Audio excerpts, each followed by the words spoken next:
Пайғамбарымыз саллаллаху алейхи вассалам бір хадисінде айтады: "Инна аувала ма юс'алу анху ал-абду яумал қияма минан наим."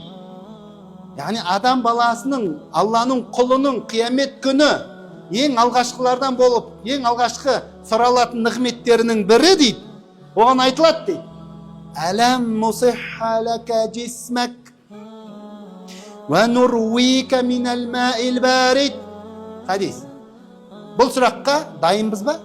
Сұрақ: "Әй, сенің деніңді сау қылмадық па? Не істедің денсаулығыңмен?" деп ертең сұраламыз. "Әй, саған мұздай суды, шөліңді бас, қандыр деп бермедік пе?" деп ертең Алла тағала бізге сондай сұрақты қояды екен. Денсаулық ол жай ғана біз оны пайдаландық, арғата тастап кете беретін шүберек емес ол.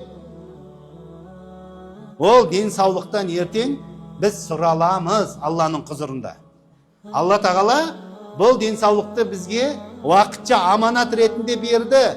Кәні сол денсаулығыңды пайдаланып, не істейсің көрейік деп. وَلَنَبْلُوَنَّكُمْ أَيُّكُمْ أَحْسَنُ عَمَلًا. Сендерді сынау үшін дейді. Қайсың көбірек ізгі амал жасайсыңдар, қайсың көбірек сауапты амал жасайсыңдар, қайсың көбірек көркем мінезді боласыңдар, соны сынау үшін дейді. Бұл өмірдегі біздің жағдайымыз осы. مَا يَلْفِظُ مِنْ قَوْلٍ إِلَّا لَدَيْهِ رَقِيبٌ عَتِيدٌ. Қандай да бір сөзді ол, әшейін жай ғана бір сөзді әріпті айтатын болса дейді, онда оның иығында кәдімгі дайын отырған бақылаушы періштелер бар, бірден жазады дейді.